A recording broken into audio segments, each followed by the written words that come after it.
So what we'll do is we'll shuffle the schedule and introduce Peter Cheeseman. Thank you. Put your hands together for Peter Cheeseman. His work is featured in basically the textbook on AI, A Modern Approach, and has developed a whole heap of algorithms, one of them being a precursor to the Bayesian net. So thank you, Peter, and you'll be talking on the implications of artificial general intelligence, if that's correct? That's correct, yes. Put it here. Thank you. Well, welcome everyone. Very surprised at the turnout. AI used to be a really obscure area that nobody even heard about, but it's now been catapulted into a major topic. People like Elon Musk and various others have been discussing this in public. And the main reason why it's getting a lot of traction now compared with the past is people are getting the sense that AI is actually starting to get close to realization. And now we're starting to think about the implications, and the implications range everything from it's going to be creating a new utopia to extermination of the human race. So let me just quickly cover why we have this spectrum of opinions. So the big problem is, until we've actually got it, we really don't know what it will do. So we're only speculating about how AI is going to affect society. But one speculation, or actually fact, is we've not heard from aliens yet. Now, the question is why? So recent discoveries in astronomy make it pretty clear that most stars have planets around them. So the chance that life got started on some of these planets is highly probable, especially given the fact that life got going on Earth as soon as it was possible for that to happen. The very early bombardment was constantly destroying any life that might have got started, and it wasn't until that finished that life got going. But it did, and basically 4 billion years later, here we are. So a similar process probably happened on many other planets, and since the Earth, the solar system is only 4.5 billion years old, whereas the universe is 13 billion, that means it's very likely that other civilizations arose way before ours did. Where are they? That's a very difficult question. Now, one obvious answer is that these other societies built up their tools, basically machines, and then ultimately something like modern computers, and finally AI. And very shortly after, they disappeared. And so that's one little piece of evidence. Now, one obvious answer is the AI killed off the people who built it. And I'm going to address that in a moment, but there are other explanations to how this might have happened. So one explanation is that instead of having them, meaning the AI, and us, humans, there'll be a merge between these two. To some extent, it's already happening. We have devices like these. This is actually old technology, but these, it's already part of my mind. In other words, if I lost this, I'd be seriously handicapped. I wouldn't be able to call a lot of people, a lot of really important information I wouldn't be able to access. So already our tools are effectively becoming part of us. So the idea of the computer or the AI merging with humans is a very distinct possibility. Now, the question now is, well, let's assume that happens. What happens next? Well, if you know much about the theory of computing, the fundamental limit on computing speed is the speed of light. Parts of the computer have to communicate with other parts, and that's limited by the speed of light. So the only way to get really fast computation is to shrink your computing power. And that's why computers have gone from computers the size of a small room. When I was doing my undergraduate work at Melbourne University here, there was one computer for the entire university, and it occupied the ground floor of a building. And it had an astonishing 128K memory, which was big for the day. And now the available computing power is just almost beyond imagination, especially now we have these huge server farms that have far more computation than we really know what to do with usefully. So computers have come a long way, but what's really limiting this ability for the computers to merge with us is having good interfaces. But let's for a moment assume that those problems are solved. The obvious thing that will happen is everything will shrink. Because of this imperative to get higher and higher speed, it has to get smaller. And eventually it'll become microscopic. So what would happen to these civilizations that merge with their machines is they would speed up their thought process by factors of millions at the same time that they're shrinking. And then the question is, why haven't we heard from them? Well, the answer's obvious, because as far as they're concerned, we're a glacier. They can't even barely see our movement or any change in a time frame that matters to them. So why would they bother trying to communicate with a glacier? So that's one explanation that would indicate that the development of a AGI, or artificial general intelligence, would not be a disaster for the civilization that produced it. But I now want to talk a little bit more about, well, what is the real existential risk posed by an artificial general intelligence? So one thing I want to bring out is it's not going to be Skynet. There's a Hollywood version of a rogue artificial intelligence, which is just like a really bad human that's just a lot smarter than we are. But that's not going to be the case. And the reason is we're the product of an evolutionary process. And the evolutionary process that produced us has given us a set of goals that are part of our basic personality. And artificial general intelligence has not gone through this process. It has no goals of its own. The only goals an AI will have is the ones we give it. But that brings up an immediate problem. Who is the we that is giving these goals? And my belief here is the real danger posed by AGI is not the AGI itself, but who owns it. Because whoever owns this AGI is the one that's going to give it its goals. Now, the most likely developers of an AGI is going to be corporations. Think Google, Microsoft, Amazon, Facebook, because they have the resources and the technology know-how to really try to advance this field.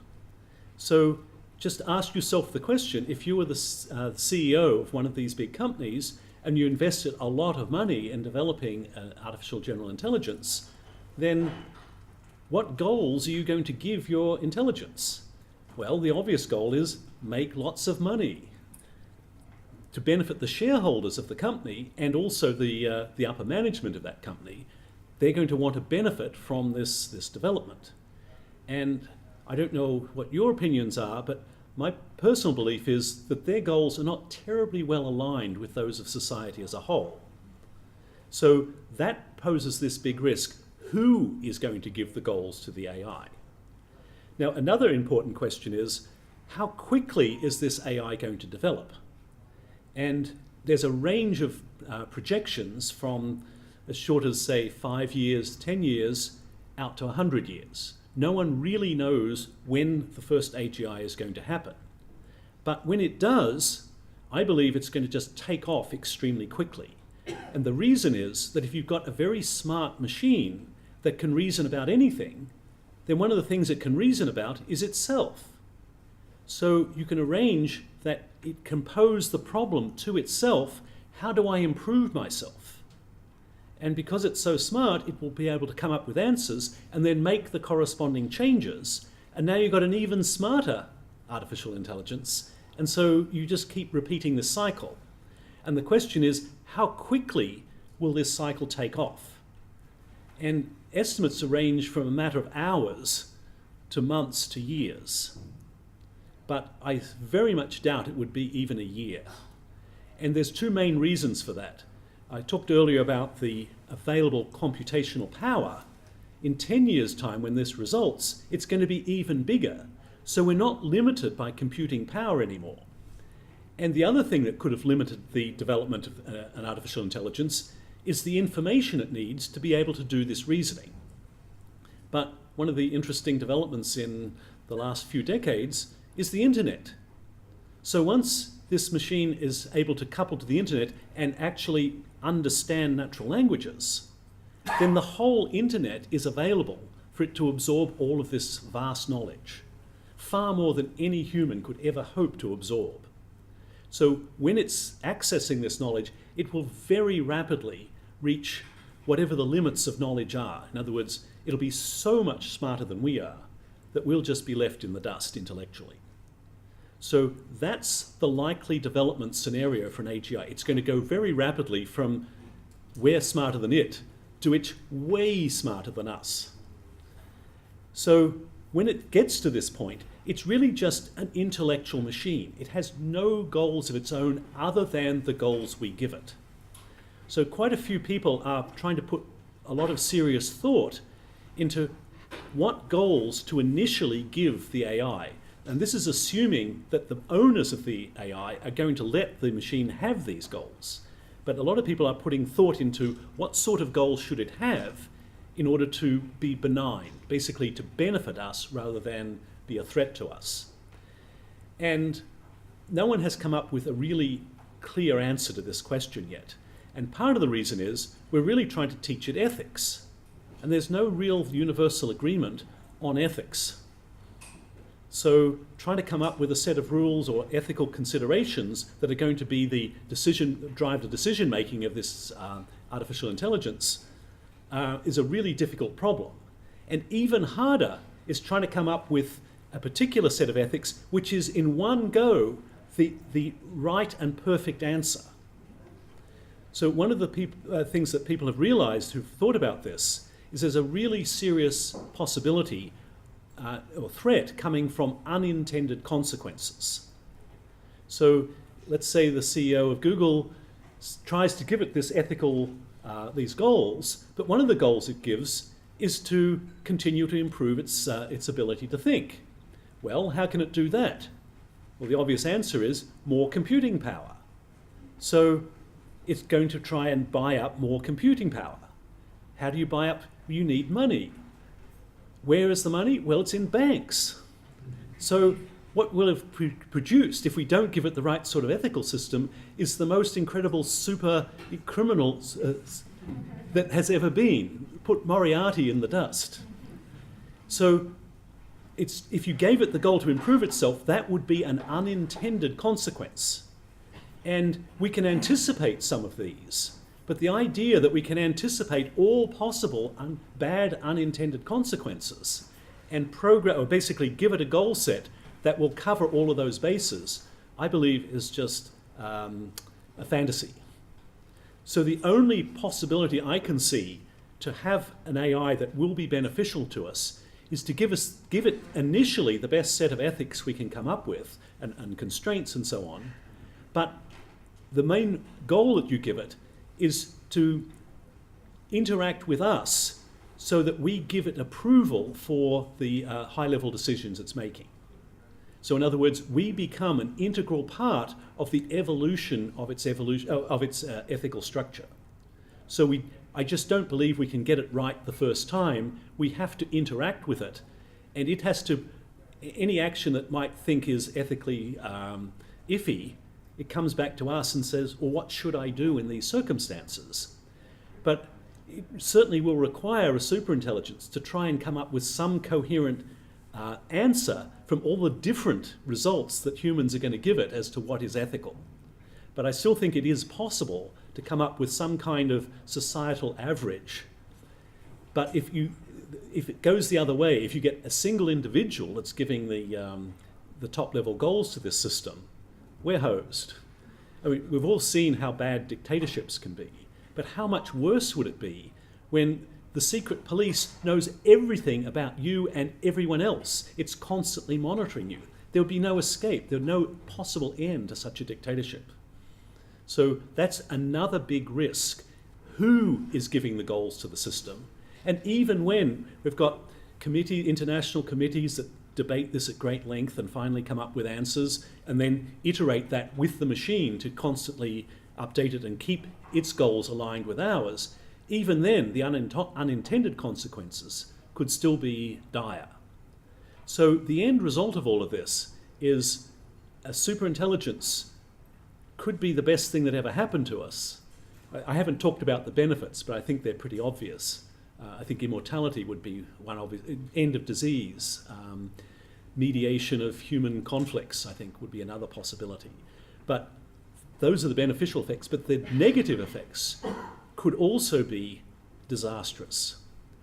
So I think that's probably as much as I want to talk about this issue. Those are the fundamental questions. The superintelligent machine is coming. It's probably only a decade away. And when it comes, we'd better be in a position that the goals that it gets, that are given to it, are well aligned with the goals of society. And given that it's likely to be developed by some corporation, I suspect that those goals are not going to be given by the best possible input from all of humanity that would contribute to this kind of discussion. So I'm not sure what we're going to do with questions, whether we're going to go to wait till all the talks and then have questions. I think there's enough time to entertain a few questions right now. So any questions from the audience? If anybody wants to ask any questions, feel free. We've got some minutes to do so.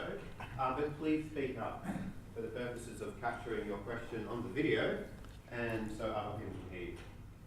Any questions? Yes, man in the front. If AI seek advice from humans, it will never become smarter than humans. Well, the only advice that I'm asking it to get from us is the top-level ethical decision-making. How to implement it is entirely up to the machine. If we want cheap energy, really cheap energy that doesn't damage the environment, and we agree that that's a good goal, that's the sort of goal we would give to it. And maybe it'll come up with a technique for fusion that makes fusion a very viable technology. That's one possibility. In the medical area, most people agree that curing diseases or fixing various genetic defects is a good idea, but there's a lot of disagreement about how far you should extend that. Should you extend gene editing to include improving humans? No one seems to agree on this. Yeah, look, I'm a mathematician that works for those companies that build those artificial intelligence systems. Yeah. And Which company? Telstra, Transurban, I work for all. And I've been involved in a lot of these projects. And I'm only just getting to listen quite seriously to these ethical debates. My issue is that I have yet to see any true intelligence come out of the millions of dollars that I'm seeing spent on these machines. I'm seeing some very smart decision making within very set parameters that we set. But I'm yet to see any true intelligence. When does that intelligence appear? How does it appear? What am I missing? Right. So, Do you understand what I'm trying to say? yeah, I understand exactly. There's a field of research called artificial intelligence that's been going for at least 60 years. And the only real products that have come out of that are things like the deep mind. Basically, there are narrow application areas where machines are already much more intelligent than we are. The most recent was computer beat the world champion at Go, which is one of the most fiendishly complex strategy games that humans have ever dealt with. And the fact that it was able to beat the best in the world indicates we do know how to make very narrowly focused intelligence. But general intelligence is a lot harder. And that's why the field is now splitting. This last week, there's been a conference going on in this room, which is artificial general intelligence. Because a lot of people have realized that the field of AI, the broader field, the one that's been getting all these billions of dollars of funding, has basically lost sight of the primary goal, which is to make a general intelligence system. And there is progress made in that direction, but we've got a long way to go yet. So you can't judge the success of AI by what's happened so far, because it's like judging a baby and saying, well, all it can do is just crawl around on the floor. What's its use? It hopefully will develop into an intelligent human and you can interact with it. We're not quite at that stage yet. We're not really much past the baby level. But when we get to the point where a machine can reason about itself effectively, then it will just take off. Okay, another question? Yep. You mentioned corporations as one likely creator of AGI. Yes. And what you did also say that we're not likely to face a Skynet. What are the chances of military pursuing AGI? Is it your opinion that no military will pursue AGI, or that no military will achieve it for corporations? Well, that's a very good question. I worked for NASA for 20 years, so I understand how government research labs work. And all I can say is corporations don't have the constraints that a government research organisation has to operate under. And typically, they don't get the very best talent because they can't pay them as much. Now, that doesn't mean it couldn't happen, but I think it's unlikely to be a military research organisation that produces the first AGI. But on the other hand, if Google or Facebook or whatever do invent it, how long do you think they would have a monopoly on this? So even if the military didn't develop it, I think it would be only a short order before they acquire it in one way or another. And once the US military, for instance, has an AGI and it's ramping up their military technology, how long do you think it's going to be before other militaries are going to steal or borrow or some way get hold of this AGI? And once you've got this proliferation, just as it happened with nuclear weapons, then the genie's out of the bottle. There's no way you can control all these separate AIs. So whoever develops the first general AI could use it to suppress the development of any other team that's trying to build it. But it's just the fact that a corporation or some organization will own the first AI. How well do you think they would be able to withstand the pressure? No one would want to see them have this monopoly. And if it's done that way, I think that means it spreads, and when it spreads, basically we're doomed. Okay, you have a question right here. I think to answer the other question, for autonomous cars, I think it's already now the question. Yes. How they should act in an ethical way. So for that purpose, it's already now a big issue, how these autonomous cars should act. But the question is for this ethical goal function, do you think there should be agreement among people in the scientific community, or should it be a democratic vote on who thinks what is the best goal? So you can have a scientific reasoning about what the best ethical goals are, or you could have a democratic voting on what people think what the best ethical goal is. So Well, what do you think? Short answer to that, I think scientists should inform the public about what the decisions they want to be made, but not make the decision themselves. But I'm not sure democratic methods are the best way of getting an ethical system. I think I should make the decisions. Okay. Well, we've solved the problem now. It's the Ben objective function that we're going to optimize.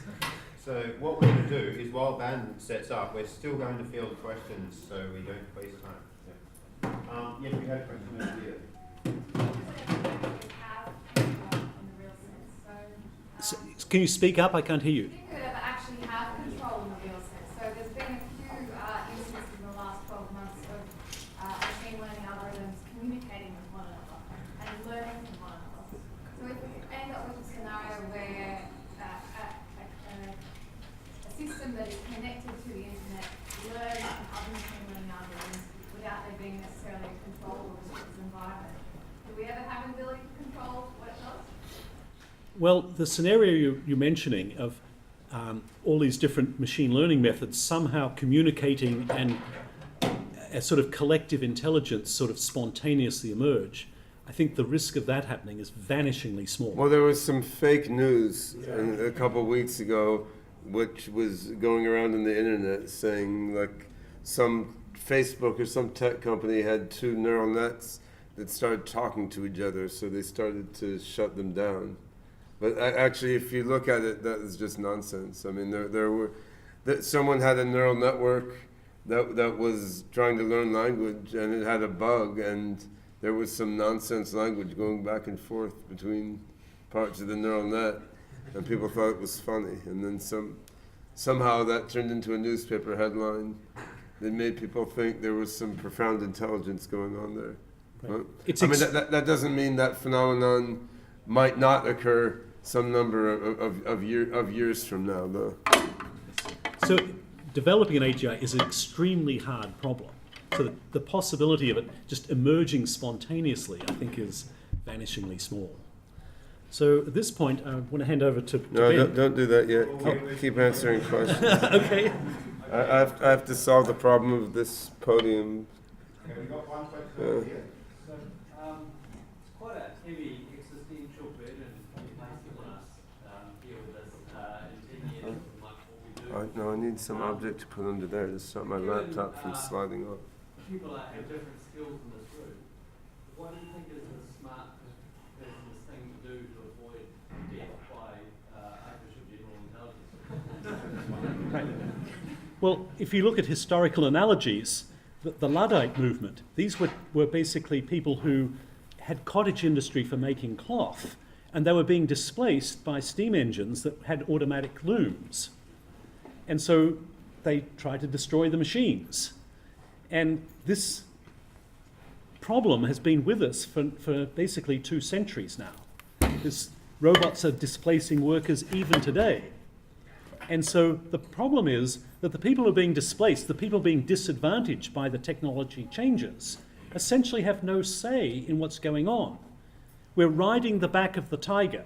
Technology moves forward without any real control. And so we're just going to see where it goes because we don't really control it. You might say it would be great if we could somehow put the brakes on technology development and only introduce things as strictly needed. So, for instance, the Amish are not completely anti-technology, but they assess the value of technology to their particular view of society. And they decided the internal combustion engine was a bad choice and stuck to horses. On the other hand, things like cell phones, as long as the usage is limited, they agreed that this was a useful technology. So it is possible to control technology, but the way the current international system is set up, I just don't see that happening. Okay, over here. What if instead of having one singular AI that is controlling everything, if you made one AI, wouldn't you find that you make many AI? And then if everybody had access to the AI, it could be an enlightened internet, and everyone was communicating with it, wouldn't everybody wouldn't the bar be raised and everyone has access to this information that is already in the internet, except the interface is better, and our tablets and our mobile phones became a channel to discuss or learn with the AI. Okay, well, So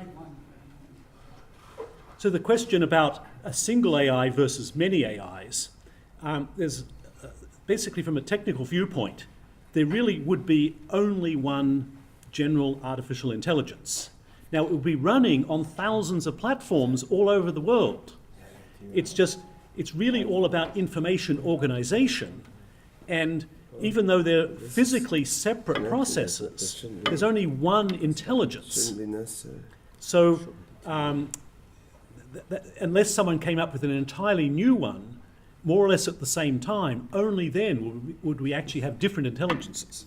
like a movie Her, one AI is I mean, I was using this earlier today and it worked without doing that. one AI wouldn't necessarily have a back and forth with one person or creator. It could be Should have come earlier like omnipresent, from dinner. You missed your spot. accessible. Well, I don't know if you saw the movie, I think it was called Her. There, you only had one actual intelligence, but it would appear as an individual to everyone that was interacting with. But it was really just doing a multiple performance from this one basic understanding. It's not seen. But your point about everyone else being able to access this superintelligence, obviously we would like that to happen. But if we don't have any constraints, you could have a terrorist group saying, how could I make an atomic bomb in my backyard? And says, oh, well, here's the recipe. So that's where the ethical constraints come in, especially if you allow unrestricted access to the AI. So you've been in this game for a long time. I'm wondering, what were your predictions about where we would be, say, 30 years ago, and were those predictions accurate? Short answer is, I thought we would be way beyond the point. I thought we would have achieved it basically 2 decades ago, and we fell short. In fact, most people in AI were super optimistic in the early stages, but that was only because we didn't really understand the magnitude of the problem we were trying to solve. But now the pendulum swung the other way. People have been so stung by these optimistic projections about when AI would happen that now they're saying, oh, 50 years, 100 years, and I think that's way too pessimistic. Just don't screw it on. Just try. I'm interested that you think that there's only going to be one AI that everyone can plug into separately. Given we're seeing quite high levels of geographic nationalism, what's stopping, say, Russia and China and any other world power ending up with competing AIs? Well, this comes back to this idea that whoever produces the first, if others steal it or somehow acquire it and then build their own separate AI, or basically just implement what they've acquired, then yes, in that case you would have these separate AIs and they would be competing against each other. But don't forget, it's not like nuclear technology, because this thing is so much smarter than you are. If it does not want to be acquired, it would make sure it isn't. At the very least, if it's stolen, it would realize it was stolen and deliberately sabotage the people who were stealing it. And likewise, computer security, it's a lot smarter than anyone who's trying to use it for criminal activity. That would make it extremely difficult to hijack it that way. I guess I can't. Okay, yes?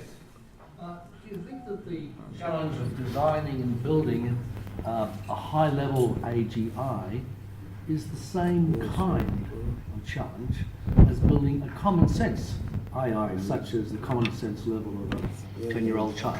Are they the same kind of problem or a very different kind of problem? No, I believe they're the same kind of problem. And the difference is that it's very difficult to codify exactly what common sense is, but the machine itself is learning constantly from trying to solve problems. And so it develops an actual explicit representation of what common sense is. It's basically its underlying decision-making ability, which hopefully is common sense, but I think sometimes people mean by common sense having some kind of ethical constraints, not doing things that could cause damage. Now, the AI has no intrinsic motivation, no intrinsic constraints. It only has the ones we give it. And if we don't constrain it properly, then it could do very bad things. I didn't mean the ethics, I meant actually the capacity to handle the world in the common sense way that a 10-year-old child can.